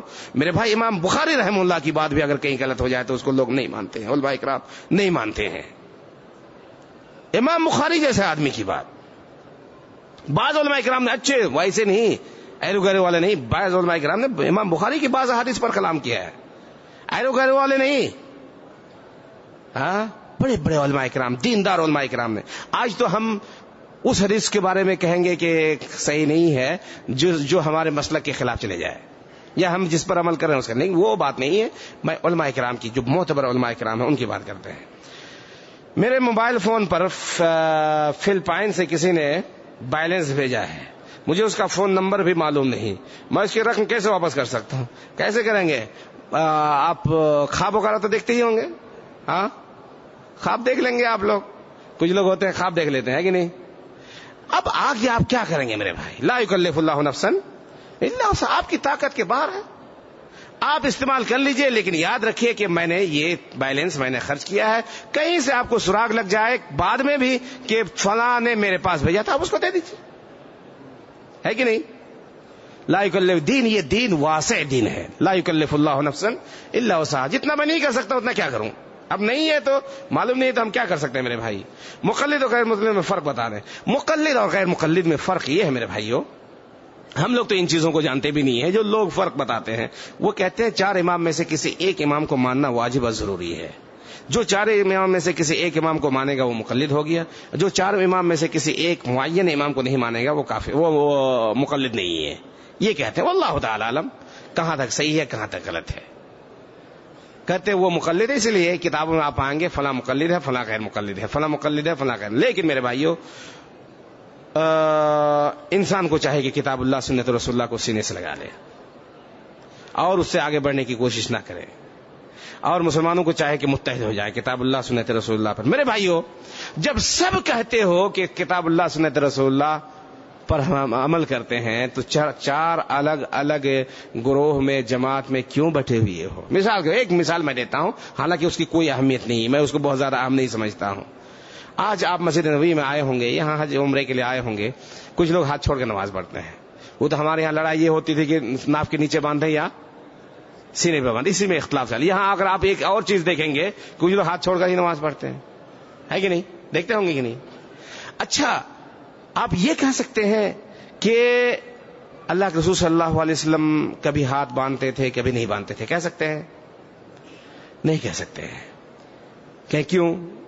اس لیے کہ ہاتھ چھوڑ کر نماز پڑھنے کی کوئی روایت ہے ہی نہیں۔ مان لے کہ ہم مان لیے کہ ہے کوئی روایت، ٹھیک ہے، یہ کہیں گے کہ یہ بھی صحیح ہے وہ بھی صحیح ہے، ٹھیک ہے، یہ تو کہیں گے کہ یہ بھی صحیح ہے چونکہ یہ بھی کسی خاص امام کی بات کو مان رہا ہے، اور یہ جو ہاتھ چھوڑ کر باندھ نماز پڑھتے ہیں وہ کیا کہتے ہیں؟ میں غلط ہوں، یہ کہتے ہیں میرے بھائی۔ کوئی چیز ہے نا، کوئی حجت ہے نا ان کے پاس؟ کیا حجت ہے؟ واللہ العظیم اس کے علاوہ کوئی حجت نہیں ہے کہ کہتے ہیں کہ ہمارے امام اسی طرح نماز پڑھتے تھے، بس اس کے علاوہ کوئی۔ اب اس کو آپ کتاب اللہ کہیں، سنت رسول اللہ کہیں، آپ اس کو اجماع کہیں، آپ اس کو قیاس کہیں، آپ اس کو استحسان کہیں، آپ اس کو فلاں کہیں، فلاں جو چاہے کہو، اس کے پاس اس کے علاوہ کوئی دلیل نہیں ہے۔ اب میرے بھائی مان لیا میں کہ چلو یہ بھی صحیح ہے وہ بھی صحیح ہے، یہ نہ کہیں گے جو ہمارے اتنے سارے مسلمان بھائی ہیں کیا سمجھتے ہیں کہ صرف آپ آفی ہیں دنیا میں؟ آفی ہے نہیں، اور لوگ ٹھیک ہے، آپ تھوڑا زیادہ ہیں اور تھوڑا کچھ لوگ ہیں جو تھوڑا کم ہیں، دیکھتے ہیں کہ نہیں یہاں ہے کہ نہیں واقع؟ کیا کہیں گے؟ یا تو دونوں کہیں گے کہ ایک صحیح ہے ایک صحیح نہیں ہے، تو تمام مسلمانوں کو چاہیے کہ جو صحیح ہے اسی پر عمل کرے، یہ تو ہے نا میرے بھائی؟ یا میں تو یہی سمجھتا ہوں کہ اگر یہ ایک صحیح ہے ایک صحیح نہیں ہے تو مسلمانوں کو چاہیے کہ صحیح کو اپنا لے اور جو غیر صحیح ہے جو صحیح نہیں اس کو چھوڑ دے۔ اگر آپ کہتے نہیں یہ بھی صحیح ہے وہ بھی صحیح ہے، اگر آپ کہتے ہیں کہ نہیں یہ بھی صحیح ہے وہ بھی صحیح ہے, تو ہر مسلمان پر واجب ہے کہ کبھی اس پر بھی عمل کرے کبھی اس پر بھی عمل کرے, ہے کہ نہیں؟ کبھی اس پر بھی عمل کرے کبھی اس. جیسے کہ مثال کے طور پر ہم کہتے ہیں کہ آپ صلی اللہ علیہ وسلم جمعہ کے دن, آج چونکہ جمعہ کا دن ہے, آپ صلی اللہ علیہ وسلم جمعہ کے دن فرض نماز کے بعد یا 2 رکعت نماز کے بعد آپ صلی اللہ علیہ وسلم کبھی 4 پڑھ لیتے تھے, کبھی 2 سنت پڑھتے تھے, کبھی واللہ صحیح روایت سے دونوں ثابت ہے. ہم اسی لیے کہتے ہیں کہ 4 بھی پڑھ لو پھر بھی صحیح ہے, 2 پڑھ لو پھر بھی صحیح ہے, لیکن اس میں یہ نہ کہیں کہ فلاں امام کے ماننے والوں کے لیے 4 ہے, فلاں امام کے ماننے والوں کے لیے 2 ہے. یہ کہیں گے تو یہ گناہ کا کام ہو جائے گا آپ کا. مسلمان کو آزادی ہے, چاہے 2 پڑھ لے کبھی 3 پڑھ لے. اگرچہ بعض علماء کرام نے یہ کہا کہ آپ صلی اللہ علیہ وسلم جب گھر میں پڑھتے تھے تو 4 رکعت 2 رکعت پڑھتے تھے, اور جب آپ مسجد میں پڑھتے تھے تو 4 پڑھتے تھے. بعض علماء کرام نے کہا, لیکن کوئی قول فیصل نہیں ہے. علماء کرام کی تعویل ہے, علماء کرام کی تفسیر ہے, قول ہے علماء کرام. لیکن میں تو یہ سمجھتا ہوں کہ اگر جو بھی ہو آپ 2 بھی پڑھ سکتے ہیں 4 بھی پڑھ سکتے ہیں, صحیح ہے. اعضائے وضو جو ہم دھلتے ہیں, اعضائے وضو جب ہم وضو کرتے ہیں تو جو اعضائے وضو ہے اس کو دھلتے ہیں, 1 مرتبہ بھی دھل لیں گے, اگر پورا بھیگ گیا تو کافی ہے کہ نہیں؟ 2 مرتبہ 3 مرتبہ کیوں؟ اس لیے کہ سنت موجود ہے, دلیل موجود ہے. آپ صلی اللہ علیہ وسلم کبھی 1 مرتبہ دھلتے تھے, کبھی 2 مرتبہ دھلتے تھے, کبھی 3 مرتبہ دھلتے تھے. ٹھیک ہے میرے بھائیو. اب اگر کہیں کہ نہیں فلاں امام کے ماننے والوں کے لیے, فلاں امام کے ماننے والوں کے لیے 1 مرتبہ دھلنا ہے, فلاں امام کے ماننے والوں کو 2 مرتبہ دھلنا ہے, فلاں امام کے ماننے والوں کو 3 مرتبہ دھلنا, یہ مناسب نہیں ہے. کیوں؟ اس لیے کہ اللہ کے رسول صلی اللہ علیہ وسلم نے یہ بات ہمیں سکھائی نہیں ہے. جو ہم 1 مرتبہ بھی دھل لیں گے, کبھی 2 مرتبہ بھی دھلیں گے, کبھی 3 مرتبہ بھی دھلیں گے, ہے کہ نہیں میرے بھائیو؟ میں کہہ رہا ہوں کہ بہت سارے مسائل ہیں جس میں امت کا ایک کتاب ہے فقہ میں, بدایت المجتہد و نہایت المقتصد, عربی زبان میں بدایت المجتہد نہایت. اس میں اس امام نے, کس امام نے؟ ابن رشد رحمہ اللہ نے. وہ مالکی مسلک کے تھے, لیکن انہوں نے لکھا ہے فقہ مقارن. ایک کتاب لکھی ہے, کیا؟ فقہ مقارن. چاروں امام کی بات کو نقل کرتے ہیں, چاروں کی دلیل, چاروں کا قول بتاتے ہیں, چاروں کی دلیل بتاتے ہیں, اختلاف کیوں ہوا وہ بھی بتاتے ہیں جس کو سبب اختلاف کیا جاتا ہے, پھر اخیر میں راجح بات بتاتے ہیں. وہ واللہ العظیم ایسے علماء کرام کی کتاب پڑھو میرے بھائیو, تب آپ کو معلوم ہوگا. وہ مالکی تھے, لیکن کیوں امام حنیفہ رحمہ اللہ کا قول ذکر کرتے ہیں, کیوں امام شافعی, امام احمد بن حنبل, امام مالک سب کا قول کیوں ذکر کرتے ہیں, بلکہ اور ائمہ ہیں. ہم لوگوں کو تو یہی ہمارے علماء کرام نے بتایا, یہی 4 امام. اب بہت ائمہ ہے میرے بھائی. فقہ کی کتابوں میں آپ جائیے, فلاں ثوری ہے, فلاں ابن عیینہ ہے, فلاں ہے, فلاں حسن بصری ہے, فلاں یہ ہے, محمد ابن سیرین ہے, فلاں اوزاعی ہے. یہ بہت بڑے بڑے امام گزرے ہیں. یہی 4 امام نہیں ہے بلکہ بہت سارے ائمہ کرام گزرے. اس لیے میں یہ کہہ رہا ہوں میرے بھائی کہ ائمہ کرام کی بات, جو ائمہ کرام وہ معذور ہیں, ان کو ہم برا بھلا نہیں کہہ سکتے, نعوذ باللہ من ذالک. انہوں نے جو سمجھا, جس کو صحیح سمجھا, انہوں نے پیش کر دیا اور کہہ دیا کہ جو میری بات کتاب اللہ سنت رسول اللہ کے مطابق ہو اس کو لے لینا, اور جو میری بات قرآن حدیث کے خلاف اس کو دیوار پہ مار دینا. کسی نے کہا کہ اذا صح الحدیث فهو مذهبی. کیوں کہا اذا صح الحدیث فهو؟ امام احمد بن حنبل کہتے ہیں کہ لوگوں میری تقلید نہیں کرنا, واللہ العظیم وصیت کرتے اپنے ماننے والوں کو, لوگوں میری تقلید نہیں کرنا. امام مالک کی بھی تقلید نہیں کرنا, امام اوزاعی کی بھی تقلید نہیں کرنا, امام ثوری کی بھی تقلید نہیں کرنا, امام نخعی کی بھی تقلید ایسی نہیں کرنا. جہاں سے وہ مسائل لیتے تھے, جس طرح وہ مسائل اخذ کرتے یہ ائمہ کرام, اس طرح تم لوگ بھی لینا, وہ تم لوگ بھی لینا. تو یہ چیز ہے میرے بھائیوں. اب یہ ہے کہ جو ہاتھ چھوڑ کر نماز پڑھتے ہیں, کیا کہیں گے اس کو, صحیح یا غلط؟ صحیح یا غلط کہنا پڑے گا. غلط کہیں گے تو صحیح نہیں ہے, اس لیے اتنے سارے مسلمان کر رہے ہیں, ہاں کسی امام کو مانے ہوئے ہیں. آپ کہیں گے کہ صحیح ہے, تو پھر کبھی تم بھی تو کر کے دیکھو. صحیح کو کیوں چھوڑو گے میرے بھائی, کیوں نہیں کرتے؟ اس لیے میرے بھائیوں صحیح غلط کا کوئی مسئلہ نہیں ہے. کوئی کچھ بھی کرے, آپ پیار سے محبت سے ان کو بتائیں کہ دیکھو میرے بھائی یہ اللہ کے رسول صلی اللہ علیہ وسلم کی حدیث ہے, یہ صحیح حدیث ہے, صحیح سند سے مروی ہے, اس پر عمل کرو. میرے بھائی آپ یہاں سے وہ کیا کہتے ہیں موچ کی لڑائی نہیں ہے کہ کچھ بھی ہو جائے. ہوتا ہے نا گاؤں وغیرہ میں اختلاف ہو گیا, معلوم ہو گیا کہ میں غلط پہ ہوں, معلوم ہوا کہ میں کورٹ کچہری جاؤں گا تو میرا بھی خرچ ہوگا, اس کا بھی خرچ ہوگا, سب کچھ, لیکن میں کیسے جھک جاؤں, میں اتنا بڑا ہوں جھک جاؤں. یہ موچ کا مسئلہ نہیں ہے, یہ مسئلہ ہے دین کا, یہ مسئلہ ہے قرآن کا, یہ مسئلہ حدیث کا, یہ مسئلہ ہے شریعت کا, یہ مسئلہ ہے آخرت کا. اس کے ذریعے ہم جنت حاصل کریں گے، اس کے ذریعے ہمیں جہنم میں جانا پڑے گا ہو سکتا ہے. اس لیے اپنے دل کو نرم بنا لو، اور جو بات صحیح ہو اس کو لے لو، جو بات صحیح نہ ہو اس کو نہ لے لو. آج میرے بھائیوں بہت سارے لوگ صحیح ہو رہے ہیں، الحمدللہ پوری دنیا میں لوگ صحیح ہو رہے ہیں. کچھ لوگ غلط بھی ہو رہے ہیں لیکن صحیح ہو رہے ہیں. صحیح ہو رہے ہیں کہ نہیں؟ بہت سارے لوگ اسلام قبول کر رہے ہیں. اچھا، جب ایک آدمی مسلمان ہوگا آپ اس کو کیا کہیں گے؟ کس امام کے مطابق؟ وہ تو کوئی امام کا مسئلہ نہیں ہے. آپ کیا کہیں گے کہ کس امام کے مطابق تمہیں بننا پڑے؟ کوئی ایک امام کو پکڑنا پڑے، یہ کہیں گے؟ ہاں، یا کہیں گے کہو اشہد ان لا الہ الا اللہ و اشہد ان محمد رسول اللہ؟ یا یہ کہتے ہی لازم آ جائے گا کہ تم ایک تو کہہ دیا تم نے، اب مسلمان ہو گئے، اب یہ کہ پکا مسلمان ہونے کے لیے 4 امام میں سے ایک کو پکڑنا پڑے گا، یہی کہیں گے میرے بھائی؟ حضرت ابو ذر غفاری رضی اللہ عنہ نے پوری زندگی ہاتھ چھوڑ کر نماز پڑھی ہے. یہ ٹھیک ہے؟ بالکل غلط ہے، 100% غلط ہے، کوئی حقیقت نہیں ہے اس کی.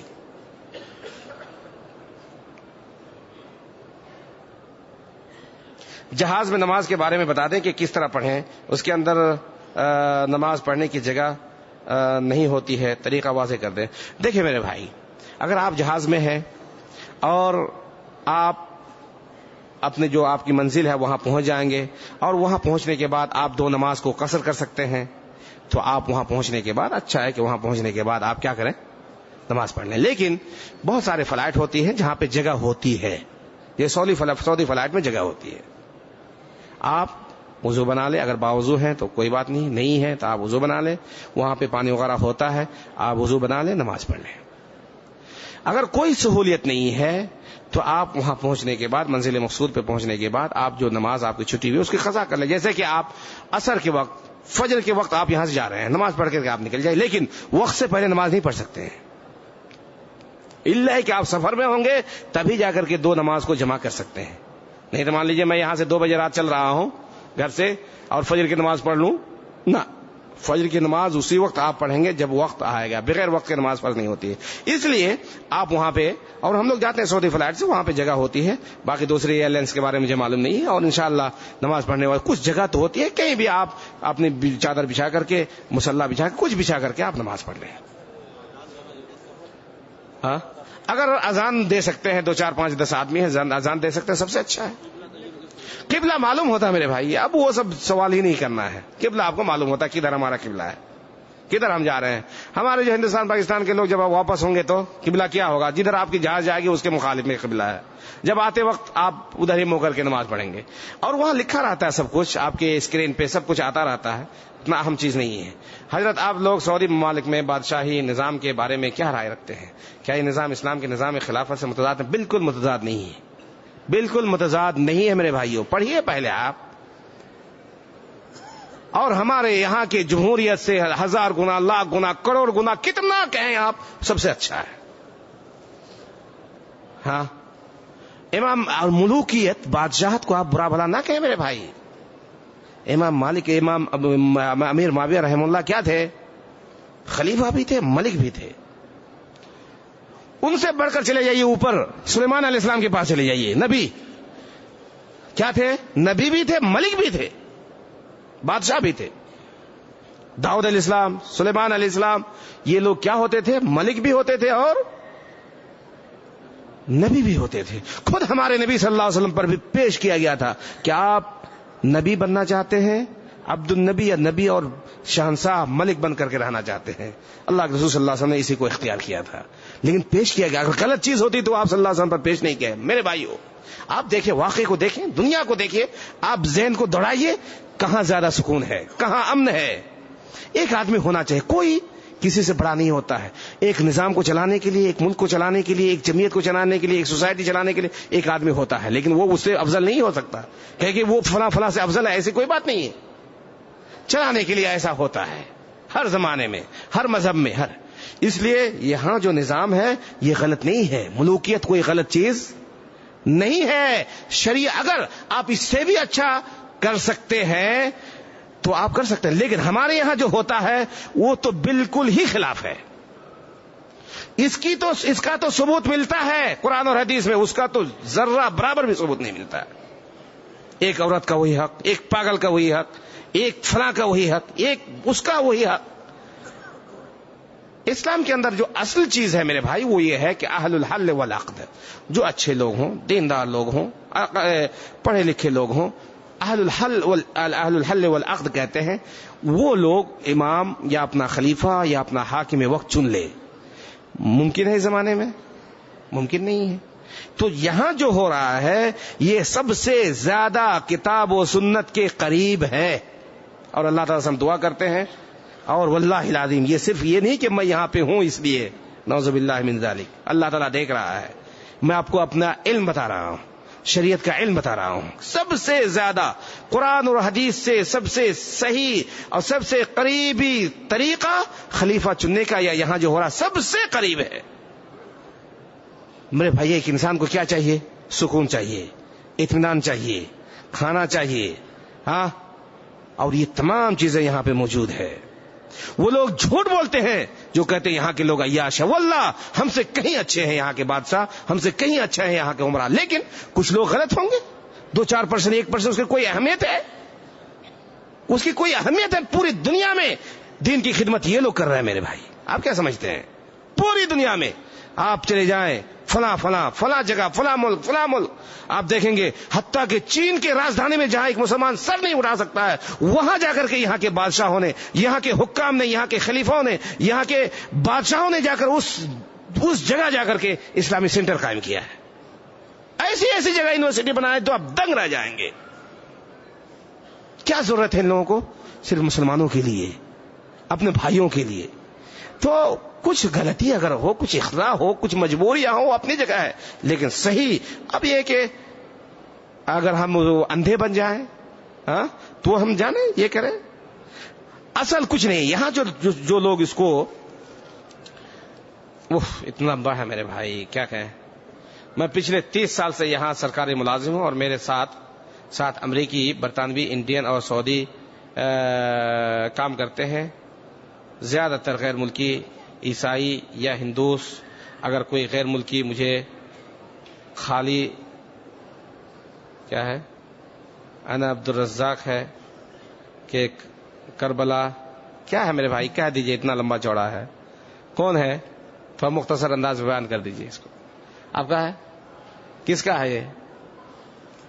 اب اتنا لمبا چوڑا آپ لپیٹ کے بھی لکھے ہیں. خط تو بہت بہترین ہے، یا تو میں نے کہا کر مخالف خود عیسائی یا ہندو کا نام مشکل ہونے کی وجہ سے محمد کہہ کے بلاتے ہیں. کیا ایسے ہی ہے کسی کا نام؟ اگر یہ ہمارے بھائی صاحب، جب میں سمجھ رہا ہوں کہ میرا نام عبد الرزاق ہے لیکن لوگ مجھے یا محمد کہتے ہیں، نام سے نہیں پکارتے ہیں.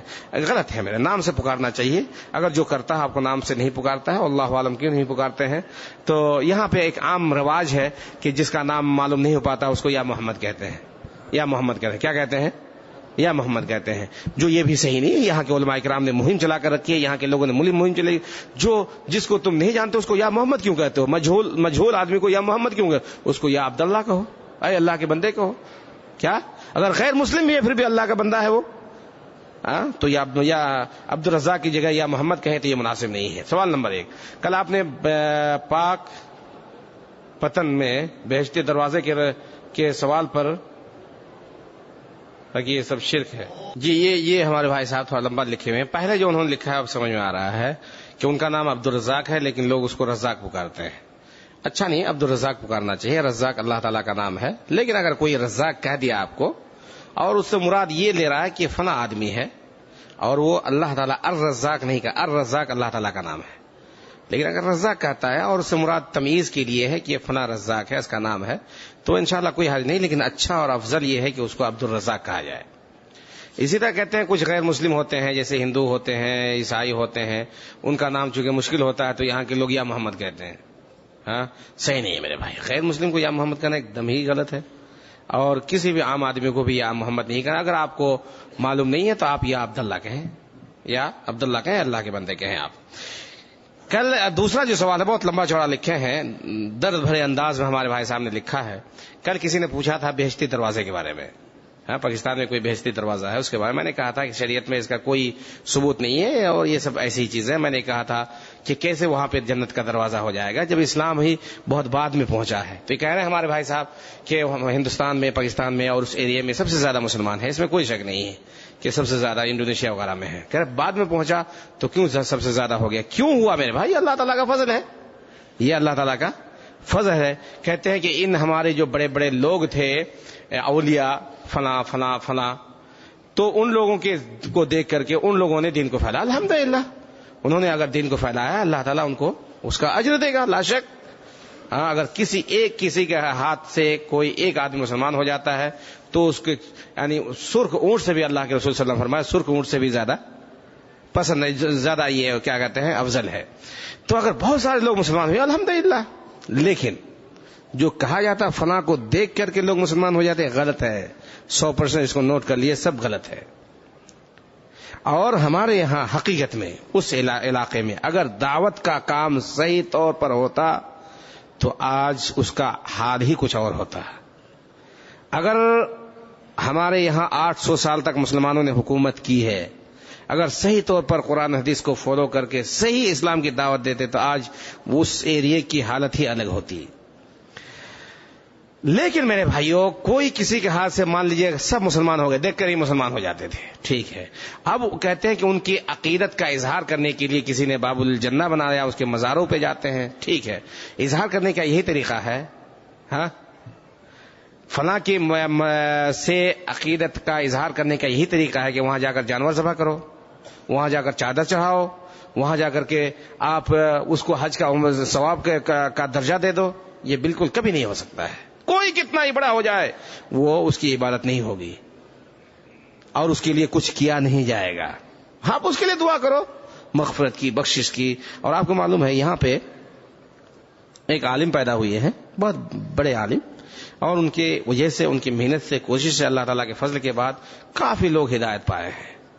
ان کا کوئی مزار نہیں ہے الحمدللہ، لیکن لوگ سب ان کو جانتے ہیں، ان کو دعائیں دیتے ہیں، مغفرت کی، رحمت کی ان کے لیے دعا کرتے ہیں.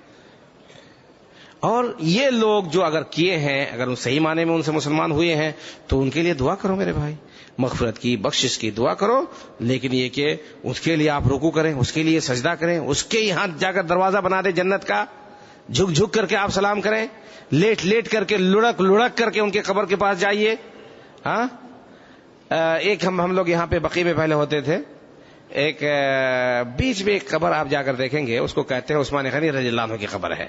واللہ عالم، وہ صحیح بھی ہو سکتا ہے، صحیح نہیں بھی ہو سکتا ہے، لیکن کہتے ہیں وہاں پہ کچھ لوگ کھڑے رہتے ہیں. ایک آدمی ہمارے ایک پاکستانی بھائی تھے، وہ آئے، آ کر کود گئے اس پہ قبر پہ، فوراً کود گئے. تو لوگوں نے، میں بھی تھا وہاں پہ، ہم لوگوں نے اس کو باہر نکالا اور تھوڑا سا زیادتی بھی ہو گئی، دھکا دھکی ہے کہ نہیں. اس کے بعد وہ رونے لگے. تو ہم لوگوں نے یہ محسوس کیا کہ شاید یہ پکڑنے میں یا باہر کرنے میں ان کو کچھ چوٹ وغیرہ لگی ہوگی یا کچھ بھی ہو، اس لیے رو رہا ہے. میں نے کہا کہ آپ بھائی صاحب کیوں رو رہے ہیں؟ کہہ رہے ہیں کہ ہمارے یہاں فلاں فلاں کی قبر ہے، وہاں ہم جاتے ہیں تو سجدہ کرتے ہوئے جاتے ہیں، سجدہ کرتے ہیں. یہ عثمان غنی کی قبر ہے اور یہاں پہ ہمیں سجدہ کرنے نہیں دیا جاتا ہے، ہمیں یہ نہیں کیا، اور اس لیے وہ رو رہا ہے وہ آدمی.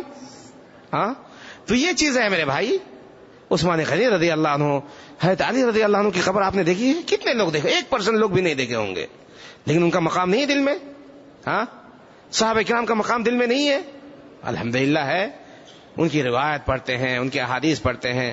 تو یہ کہ مقام کے لیے، ان کے عقیدے کا اظہار کرنے کے لیے آپ جا کر جانور ذبح کریں، آپ غلط کام کریں، شرک و بدعت کریں، خرافات کریں، باب الجنہ بنائیں، جنتی بہشتی دروازہ بنائیں، جنت کا دروازہ بنائیں، یہ سب کے سب شرک ہے اور اس میں کوئی کسی مسلمان کو شک نہیں کرنا چاہیے. کیا دانوں والی تسبیح پر ذکر کرنا جائز ہے؟ مناسب نہیں میرے بھائی. رسول اللہ صلی اللہ علیہ وسلم سے صحابہ کرام کا ثابت نہیں ہے. حدیث میں یہ ہے، حدیث کو مانو گے نہیں مانو گے میرے بھائی. میں کہتا ہوں کہ آپ لاکھ کروڑ روپے گن لیتے ہیں، تسبیح کی ضرورت نہیں پڑتی ہے. ہاں ضرورت پڑتی ہے؟ بڈھا سے بڈھا ہوگا، تھر تھر ہاتھ کانپے گا اس کا اور پیسہ گن لے گا ایک ایک کر کے، کوئی غلطی نہیں ہوگی. ہاں اور 10 مرتبہ، 30 مرتبہ، 100 مرتبہ آپ کو تسبیح کرنے، اس کے لیے یہ تسبیح چاہیے آپ کو گننے کے لیے. اور اللہ کے رسول صلی اللہ علیہ وسلم کی حدیث ہے میرے بھائی، اس پر عمل کیجیے گا. جو انگلیوں سے گنا کرے گا، ابو داؤد شریف کی روایت ہے، یہ انگلیاں ان کے لیے قیامت کے دن گواہی دیں گی. اس کو صحیح چیز کو چھوڑ کر کے، اور میں تو کہتا ہوں تسبیح وغیرہ، یہ چھولی مالا اور فلاں فلاں، یہ ہندوؤں سے ہم لوگوں نے لیا ہے. ہمارا نہیں یہ طریقہ، ہندوؤں کا طریقہ ہے یہ۔ ختم دلانا اور کھانا کیا دونوں ناجائز ہیں؟ ختم دلانا کسی کے لیے قرآن پڑھ کر کے اس کو ثواب پہنچانا، چھوٹے چھوٹے بچوں کو لا کر کے پھر اس کو حلوہ اور ڈبہ دینا اور یہ کرنا، یہ سب کے سب قرآن حدیث کے خلاف ہے۔ عمرہ میں طواف کے دوران حج چکر کے ساتھ مخصوص دعائیں پڑھنا بدعت ہے یا نہیں؟ بالکل بدعت ہے میرے بھائی۔ کیوں بدعت ہے؟ اس لیے کہ آپ اس کو، بہت سارے ہمارے مسلمان بھائی ہیں سمجھتے ہیں کہ پہلے چکر میں ہم کو یہ دعا پڑھنی ہے، دوسرے چکر میں ہم کو یہ دعا پڑھنی ہے، تیسرے میں یہ، اور یہ اللہ کے رسول صلی اللہ علیہ وسلم سے ثابت نہیں ہے۔ آپ آزاد ہیں، جو چاہے پڑھیں۔ السلام علیکم شیخ امان اللہ صاحب، نکاح خان لڑکی اور لڑکا کوئی گواہ نہ ہو تو نکاح جائز ہے؟ نہیں جائز ہے میرے بھائی، نکاح جائز نہیں ہے۔ آپ گواہ ہونے چاہیے، ساتھ ہی ساتھ لڑکی کا محرم ہونا چاہیے۔ روزہ مبارک پر یا رسول اللہ کہہ سکتے ہیں کہ نہیں؟ کہہ سکتے ہیں، لیکن عقیدہ حاضر ناظر کا عقیدہ نہ ہو۔ ہمارے نبی صلی اللہ علیہ وسلم کی وصال مبارک اور کفن دفن اور اس میں کس کس نے حصہ لیا، مختصر بیان کریں۔ انشاءاللہ میں اس کو لے لیتا ہوں اور کبھی انشاءاللہ میں بیان کروں گا، بلکہ کل ہی انشاءاللہ بیان کروں گا۔